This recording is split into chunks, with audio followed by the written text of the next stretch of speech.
Hello दोस्तों, target UPSC prelims 2024 current affair revision series के विज्ञान और प्रौद्योगिकी के इस खंड में एक बार फिर से आपका स्वागत है। तो आज के इस खंड में विज्ञान और प्रौद्योगिकी यानी कि साइंस टेक से संबंधित कुछ अद्यतन संदर्भों को लेके आपके सामने हम फिर से उपस्थित हैं। तो चलिए शुरू करते हैं आज के इस खंड को। देखते हैं आज के इस खंड में सबसे पहले खंड की तरफ चलते हैं। दरअसल पहला जो शीर्षक है वो है नेशनल क्वांटम मिशन, राष्ट्रीय क्वांटम मिशन क्या है। तो राष्ट्रीय क्वांटम मिशन जैसा कि नाम से ही स्पष्ट है कि क्वांटम प्रौद्योगिकी के क्षेत्र में किसी के द्वारा शुरू किया गया ये मिशन है। अब किसके द्वारा शुरू किया गया है, तो हाल ही में प्रधानमंत्री की अध्यक्षता में केंद्रीय मंत्रिमंडल ने पहल की और इस पहल के बाद क्या हुआ कि वैज्ञानिक और औद्योगिक अनुसंधान और विकास में सहायता के लिए राष्ट्रीय क्वांटम मिशन को मंजूरी दी गई। और इस मंजूरी दिए जाने के बाद कौन इसको शुरू करेगा, तो विज्ञान और प्रौद्योगिकी मंत्रालय के तहत विज्ञान और प्रौद्योगिकी डिपार्टमेंट अर्थात डिपार्टमेंट ऑफ साइंस टेक के द्वारा इसको शुरू किया गया। अब इस मिशन के तहत क्या होगा, तो जैसा कि नाम से ही स्पष्ट है कि क्वांटम प्रौद्योगिकी, तो क्वांटम प्रौद्योगिकी से संबंधित ये मिशन है। दरअसल क्वांटम प्रौद्योगिकी क्या होती है, देखिए क्वांटम जो शब्द है वो एक लैटिन शब्द है और इस शब्द में इसका तात्पर्य क्या होता है उसको अगर समझ ले तो एक अमाउंट से इसका तात्पर्य है, एक राशि, एक अमाउंट। दरअसल अगर कोई भी घटना होगी हमारे जीवन में, कोई भी घटित होने वाली घटना है, तो उसकी जो सबसे छोटी इकाई होगी वो क्वांटम कहलाएगी। सपोज दैट अगर कोई प्रकाश है, प्रकाश चल रहा है, तो उस प्रकाश की सबसे छोटी इकाई फोटान होगी, तो फोटान क्वांटम हो गया। इसी तरह से अगर इलेक्ट्रिसिटी की बात होगी तो वहां पर इलेक्ट्रॉन सबसे छोटी इकाई होगी, तो इलेक्ट्रॉन एक क्वांटम हो गया। और इसी पूरे के पूरे क्वांटम से अर्थात इन छोटे जो राशियां हैं इनसे संबंधित जब अध्ययन होगा तो क्वांटम प्रौद्योगिकी कही जाएगी। आसान भाषा में इसका अर्थ यही है। अब इस क्षेत्र के लिए एक राष्ट्रीय मिशन बनाया गया है और इसी मिशन को लॉन्च किया है भारत ने। और इस मिशन को लॉन्च करने के साथ भारत विश्व के कुल मिला के जो अब तक 6 देश थे उसमें अब शामिल हो गया है। भारत को लेके अब उस पूरे के पूरे ग्रुप में जो राष्ट्रीय क्वांटम मिशन जिन देशों के द्वारा संचालित हो रहा है उनकी संख्या 7 हो गई है। कौन कौन देश हैं, तो देखिए अमेरिका इसमें है, ऑस्ट्रेलिया है, फिनलैंड है, फ्रांस है, कनाडा है और चीन है। और अब इसमें फिर से भारत 7वें देश के रूप में सम्मिलित हो गया है। अब नेशनल क्वांटम मिशन की क्या विशेषताएं हैं, तो देखिए नेशनल क्वांटम मिशन की विशेषताएं ये है कि इसका टारगेट ये है कि ये 5 वर्षों में 50 से 100 क्यूबिट्स के इसकी क्षमता के जो क्वांटम कंप्यूटर्स हैं उनको डेवलप करने के बारे में सोचेगी, उस पर काम करेगी। और 8 वर्षों में इनकी जो क्षमता होगी वो 50 से 1000 भौतिक क्यूबिट्स के साथ इस क्षमता के कंप्यूटरों को डेवलप करने के लिए प्रयास करेगी। ये मध्यवर्ती पैमाने के क्वांटम कंप्यूटर हैं जिसको डेवलप करने के बारे में ये प्रयास होगा। अब देखिए क्यूबिट्स क्या है, तो जो जनरल कंप्यूटर होते हैं, जो आपके डिजिटल कंप्यूटर्स होते हैं, वो बाइनरी उनकी जो होती है वो 0 और 1 में गणना करने का काम करते हैं जिसको बाइनरी कहते हैं। और उनकी जो क्षमता होती है उसको किस में मापते हैं, तो उसको बिट्स में मापते हैं। उसी तरह से जब कंप्यूटर की बात आती है तो क्वांटम कंप्यूटर जिस प्रकार डिजिटल कंप्यूटर बिट्स में किसी भी चीज को मापते हैं, 0 और 1 के बाइनरी में काम करते हैं, एक समय में या तो 0 पे काम करेगा या तो 1 पे काम करेगा। उसी प्रकार से जो क्वांटम कंप्यूटर होता है ये क्यूबिट्स में मापता है और ये 0, 1 या बोथ दोनों को एक साथ भी लेके काम करता है एक ही समय में। इस वजह से ये विशेष हो जाता है। तो इस लिहाज से आप देखेंगे ये क्यूबिट्स जो है ये इनकी एक तरह से क्षमता को डिनोट कर रहा है। और 50 से 100 क्षमता की जो क्वांटम कंप्यूटर्स होंगे उनको अगले 5 वर्षों में और अगले 8 वर्षों में इनकी और अधिक क्षमता को बढ़ा के हम उसको डेवलप करने की दिशा में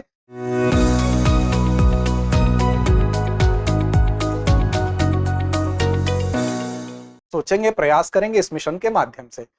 और क्या होगा इस मिशन से, तो इस मिशन से जो परमाणु घड़ियां हैं उनका निर्माण किया जा सकेगा जिससे कि हम जो सटीक समय है उसकी जानकारी हासिल हो सकेगी। संचार और नेविगेशन की दिशा में प्रगति होगी। इस दिशा में हम क्या कर पाएंगे, तो उच्च संवेदनशीलता वाले मैग्नोमीटर डेवलप कर पाएंगे, इनका विकास कर पाएंगे। इसके अलावा जो क्वांटम उपकरण है उनको भी हम बना पाएंगे, फिर चाहे वो सेमीकंडक्टर हो, अर्धचालक संरचनाएं हो, सुपर कंडक्टर्स हो, या इनके डिजाइन और संश्लेषण से संबंधित जितने भी काम है वो इस मिशन के माध्यम से हम करने में सफल हो पाएंगे। तो ये इस मिशन का लक्ष्य है। अब देखिए क्वांटम प्रौद्योगिकी क्या होती है, तो मैंने आपको शुरू में ही बताया कि छोटी कोई भी इकाई होगी, किसी भी अमाउंट की सबसे छोटी इकाई उससे संबंधित होता है। तो क्वांटम प्रौद्योगिकी विज्ञान और इंजीनियरिंग का एक क्षेत्र है जो क्वांटम यांत्रिकी के सिद्धांतों से संबंधित है, जो सबसे छोटे पैमाने पर पदार्थ और ऊर्जा के व्यवहार का अध्ययन करता है, जैसा कि मैंने शुरू में ही आपको बता दिया था। क्वांटम यांत्रिकी भौतिकी की वह शाखा है जो परमाणु और उप परमाणुविक स्तर पर पदार्थ और ऊर्जा के व्यवहार का वर्णन करती है। जो कि शुरू में ही मैंने आपको आसान भाषा में समझा दिया था। अब देखिए, अगला टॉपिक है नेट न्यूट्रलिटी अर्थात नेट तटस्थता। ये क्या होता है? तो दरअसल आपको पता होगा कि भारत में एक निर्भया कांड हुआ था, चाहे उस समय आप देख लें या अरब रेवोल्यूशन देख लें, इन सारी घटनाओं में नेट ने एक बड़ी महत्वपूर्ण भूमिका निभाई थी। आज के समय में मनुष्य की एक बहुत बड़ी आवश्यकता के रूप में उभर के ये सामने आया है। ये सिर्फ नागरिक संवाद का अंग नहीं रह गया है, बल्कि हमारी आम दिनचर्या में एक अनिवार्य अंग बन चुका है। ऐसे में अगर आपको नेट देने वाली जो सर्विस प्रदाता जो कंपनियां हैं, अगर आपको सर्विस प्रोवाइडर जो भी नेट दे रहा है, आपको इंटरनेट प्रदाता जो भी, अगर वो ये कहे कि आपके द्वारा देखी जाने वाली जो साइटें हैं उनको हम अपने तरीके से धीमा कर देंगे, तेज कर देंगे और दोनों के लिए अलग अलग राशि वसूलेंगे, तो ये आपके लिए ठीक नहीं है। सबके लिए एक बराबर स्पीड मुहैया कराना, सबके लिए सभी साइटों पर जाकर एक समान उस पर एक्सेस करना, ये सारी चीजें सबके लिए एक समान अधिकार हों, इसी को जब असमानता इसको होता है तो उसी असमानता को बराबर करने की बात नेट तटस्थता कहलाती है। अर्थात किसी विशेष व्यक्ति के लिए विशेष सुविधा देना, वो नेट न्यूट्रलिटी की जरूरत वहां पर फिर से आ जाती है। अब दरअसल जैसे एक उदाहरण के तौर पर समझें कि आपको अगर बिजली देने वाली कंपनी ये कहे कि आपके घर में फ्रिज चलाने के लिए हम अलग दर पे बिजली देंगे और एसी चलाने के लिए जो बिजली की रेट होगी वो अलग होगी, तो ये बिजली एक ही चीज दे रहा है, बिजली ही वो आपको प्रोवाइड करा रहा है, लेकिन अलग अलग सामग्री के लिए अलग अलग रेट लेना, ये असमानता है। इसी प्रकार अगर सर्विस प्रोवाइडर जो आपको नेट की सुविधा दे रहा है वो आपसे ये कहे कि हम थोड़े पैसे ले रहे हैं तो आपको धीमी स्पीड देंगे और ज्यादा पैसे ले रहे हैं तो आपको ज्यादा स्पीड देंगे, साथ ही थोड़े पैसे ले रहे हैं तो आप इन वेबसाइटों पर विजिट कर पाएंगे और ज्यादा पैसे ले रहे हैं तो और अधिक वेबसाइटों पर जाके विजिट कर पाएंगे, तो ये एक प्रकार की असमानता है। इससे बचने के लिए, सबको समान अधिकार देने के लिए नेट तटस्थता की बात की जाती है कि कहीं ऐसा ना हो कि कुछ विशेष कंपनियों को, विशेष गेम को, विशेष वेबसाइटों को आप विशेष सुविधा दें।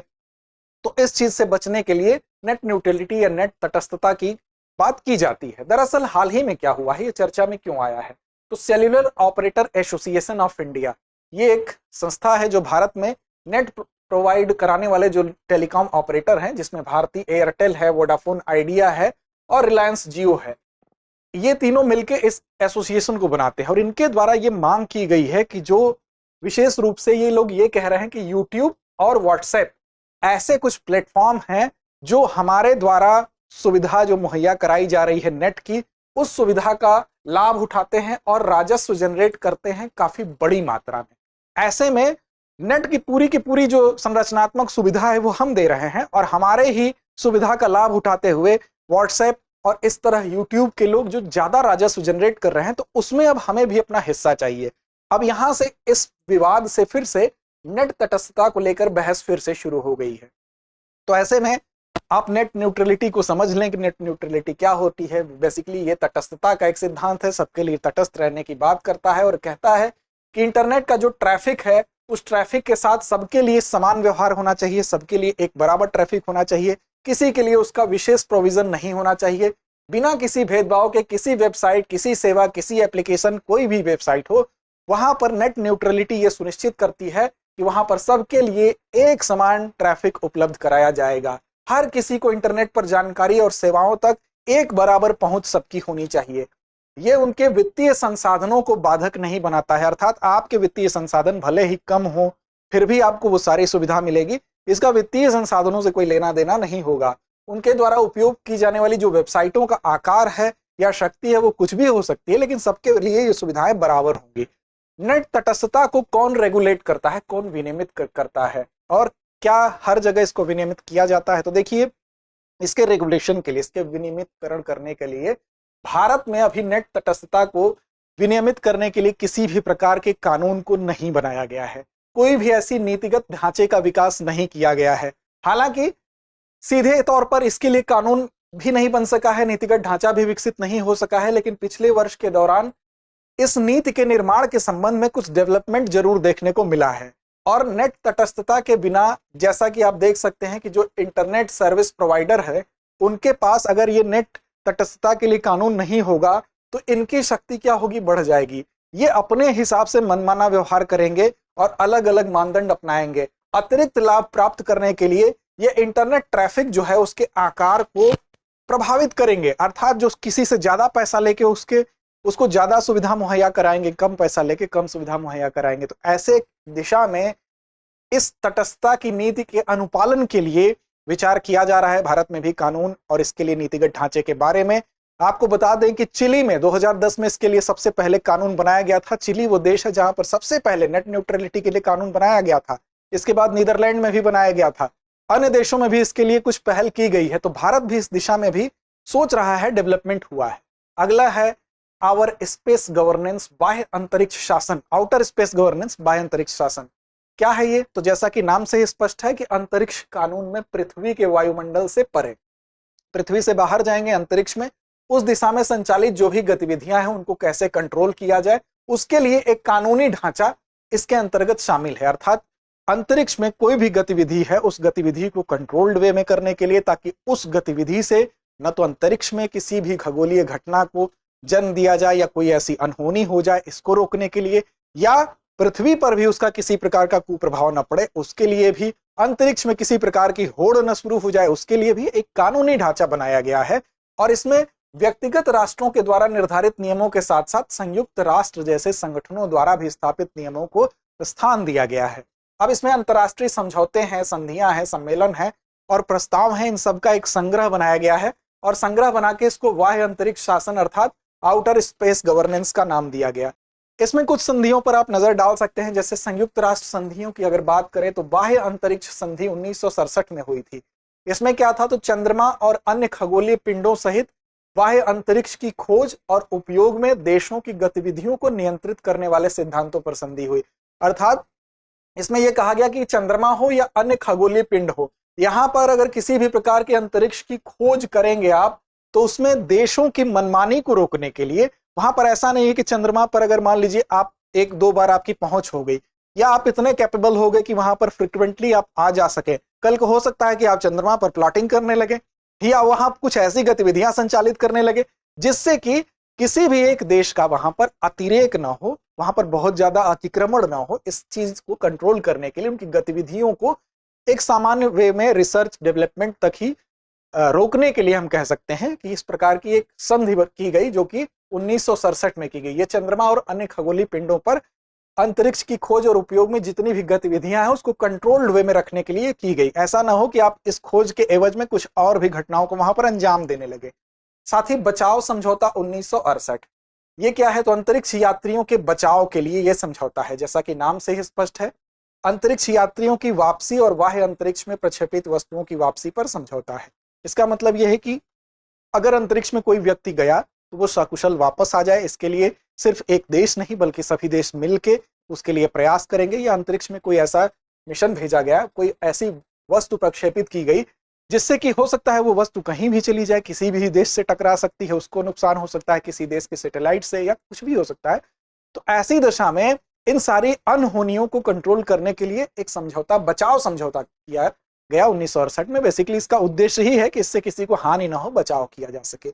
अगला है कि दायित्व अभिसमय 1972 में किया गया कि अंतरिक्ष में वस्तुओं के कारण होने वाली जो क्षति है उस पर अंतरराष्ट्रीय उत्तरदायित्व होगा। अर्थात किसी एक व्यक्ति का उत्तरदायित्व नहीं होगा, इसके लिए सभी उत्तरदायी हैं, सब मिलकर उसके लिए प्रयास करेंगे। इसके अलावा पंजीकरण अभिसमय 1976 है, यह भी एक प्रकार का हस्ताक्षर इस पर सभी राष्ट्र कर रहे हैं। ये क्या है? तो बाह्य अंतरिक्ष में लॉन्च की गई वस्तुओं के पंजीकरण पर अभिसमय। इसका मतलब ये हुआ कि अगर अंतरिक्ष में कोई भी वस्तु को आप लॉन्च करते हैं, कोई भी सैटेलाइट लॉन्च कर रहे हैं, तो उसका एक रजिस्ट्रेशन होगा। ये नहीं कि मनमाना आप भेज रहे हैं, तो उसके लिए ये सारे कुछ नियम हैं, इसको बनाए गए। इसके अलावा द मून एग्रीमेंट 1979, चंद्रमा और अन्य खगोलीय पिंडों पर देशों की गतिविधियों को नियंत्रित करने वाला समझौता ये भी है।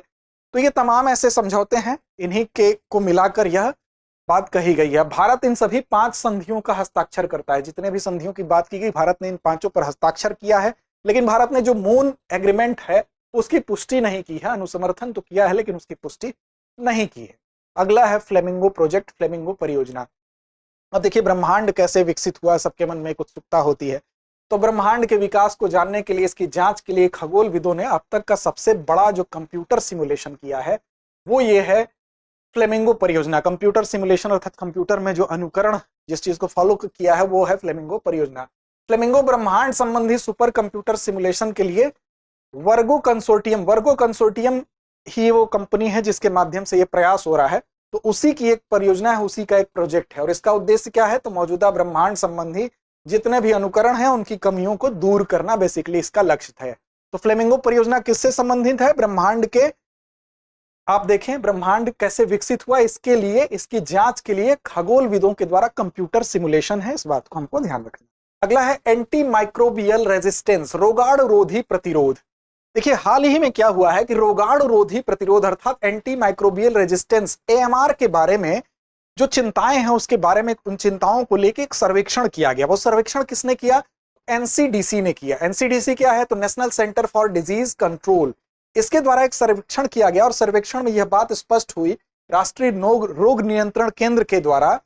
इसमें यह कहा गया कि जो अस्पतालों में एंटीबायोटिक दवाएं हैं, जो उनके नुस्खे हैं, उसका जो उपयोग है, उसके संबंध में तमाम तरह के ऐसे निष्कर्ष हैं जिसको अपने सर्वेक्षण के माध्यम से इसने प्रकट किया। उसमें क्या बताया गया? तो ये बताया गया कि जो रोगाणुरोधी प्रतिरोध है, एंटी माइक्रोबियल रेजिस्टेंस है, वो क्या होता है? दरअसल पहले इसको समझ लें।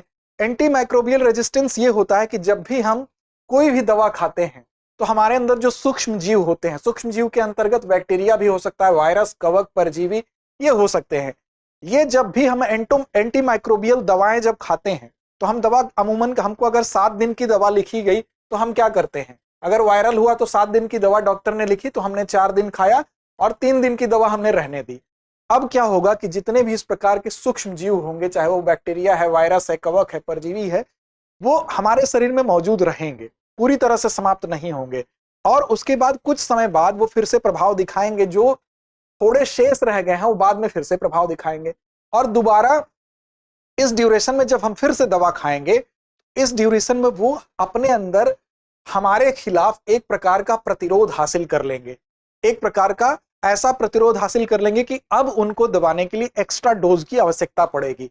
ऐसी दशा में जो एंटी माइक्रोबियल दवाएं हैं, चाहे वो एंटीबायोटिक्स हो, एंटी फंगल हो, एंटी वायरल हो, एंटी मायरियल हो या एंटी हेलमिंटिक्स हो, ये जितनी भी दवाएं हैं जो भी हम इनको मारने के लिए खाएंगे, उनके डोज को बढ़ाना पड़ेगा, क्योंकि इसके खिलाफ जो है वो क्या करेंगे? एक प्रकार का प्रतिरोध हासिल कर लेंगे और उनकी प्रतिरोध करने की क्षमता बढ़ जाएगी। ऐसे में जो चिंता जाहिर की गई है वो यही चिंता है उनके डॉक्टर्स की कि जो बार बार एंटीबायोटिक दवाओं का इस्तेमाल बिना पूरे कोर्स के, बिना सही डायग्नोस के जो किया जाता है, उसकी वजह से उनके प्रतिरोध की क्षमताएं, जो माइक्रोबैक्टीरियाज उनके प्रतिरोध की क्षमताएं बढ़ जाती हैं। इसकी वजह से जो नई समस्या है वो सामने आती है, इसलिए डायग्नोस पर बहुत बल दिया गया है। क्या कहा गया सर्वेक्षण में? सर्वेक्षण में कहा गया है कि जो शामिल इसमें आधे से अधिक रोगी हैं, बेसिकली 55% जो रोगी हैं, वो एंटीबायोटिक्स उनको दिया गया और उनमें से कुछ ही रोगियों को, जितने भी रोगियों को दिया गया, मान लीजिए 55% लोगों को दिया गया, तो केवल 6% ही ऐसे हैं जिनको उनकी बीमारी निश्चित चिकित्सा को डायग्नोज करने के बाद दिया गया। अमूमन क्या हुआ? 6% लोग को ही जांच लिखी गई, वो जांच कराए, वो तो पता चला कि वायरल इन्फेक्शन है, तब उनको दवाएं दी गई।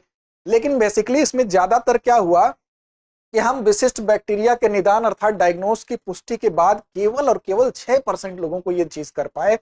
एंटीबायोटिक डिसाइड किए गए थे बिना लैब डायग्नोसिस के। ज्यादातर लोगों के केस में क्या हुआ? 6% के अलावा जो लोग थे, 94% लोग थे, उनमें डॉक्टर्स ने सिर्फ अनुमान लगा लिया कि इस आधार पर आपको ये चीज हो सकता है, एंटीबायोटिक लिख दिया, एंटीबायोटिक उन्होंने खा लिया। तो इस चिंता को इस सर्वेक्षण ने व्यक्त किया है और उसने कहा है कि अधिकांश मामले में, 94% मामले में, बीमारी का कारण जो है वो एक अनुमान है, संभावित है। और ऐसे दशा में जो डॉक्टर हैं उन्होंने नैदानिक मूल्यांकन के आधार पर इसको न इसका इलाज करते हुए अर्थात डायग्नोस करने के लिए लैब डायग्नोसिस इसका नहीं किया, और उन्होंने क्या किया? अपने अनुमान के, अपने अनुभवों के आधार पर उन्होंने चिकित्सा के लिए जो है वो सीधे सीधे आपको लिख दिया कि आप जाइए फला एंटीबायोटिक का इस्तेमाल कर लीजिए। ऐसे में एंटीबायोटिक प्रतिरोध जो है, जो इस प्रकार के जो माइक्रोबैक्टीरिया हैं उनमें एंटीबायोटिक के प्रति जो प्रतिरोध है वो बढ़ता गया और उसका विकास होता गया। ऐसे में जो एंटीबायोटिक दवाएं हैं वो बहुत ज्यादा इनका उपयोग करना, बिना किसी से परामर्श के, बिना लैब डायग्नोसिस के इनका इस्तेमाल करना घातक है। इनके परिणाम ये हैं कि बहुत हाई डोज के एंटीबायोटिक का इस्तेमाल करने पर भी सामान्य से रोग भी आपके सही नहीं हो पाते हैं। ये इनके ऐसे कुप्रभाव हैं जिनके बारे में चिंता व्यक्त की गई। अंत में आपको बता दें, अंतिम परिपाटी अभ्यास प्रश्न की ओर चलने से पहले, कि हमारी इंदौर शाखा में, दृष्टि आईएएस की इंदौर शाखा में आईएएस-जीएस फाउंडेशन कोर्स का पहला बैच ऑफलाइन जो है वो शुरू हो रहा है और उसकी शुरुआत हो रही है हिंदी माध्यम की 6 मई को सुबह 11:30 बजे और अंग्रेजी माध्यम की 9 मई को शाम 6:30 बजे। और आपको बता दें कि निःशुल्क ऑनलाइन सुविधा के साथ आप ऑनलाइन सुविधा इसमें निःशुल्क ले सकते हैं और बाकी इसके विषय में कोई भी डिटेल जानकारी के लिए नीचे दिए गए नंबर पर आप संपर्क कर सकते हैं, जो नंबर है 9654770770। अंत में चलते हैं अभ्यास प्रश्न की तरफ। तो आज का अभ्यास प्रश्न आपके लिए है। अगर आपको संदर्भ समझ में आया तो आप सटीक और सही जवाब जरूर देंगे, मुझे ऐसा विश्वास है। नेट तटस्थता के संबंध में सर्वप्रथम कानून बनाने वाला देश कौन सा था? ऑप्शन है चिली, दूसरा है चीन, तीसरा है नीदरलैंड, चौथा है भारत। तो उम्मीद है आप सही और सटीक जवाब जरूर देंगे। लड़ते रहें, अपने लक्ष्य की ओर बढ़ते रहें। धन्यवाद। डियर व्यूअर्स, अपने एग्जाम की तैयारी को और बेहतर करने के लिए हमारे चैनल को लाइक, शेयर और सब्सक्राइब करना न भूलें।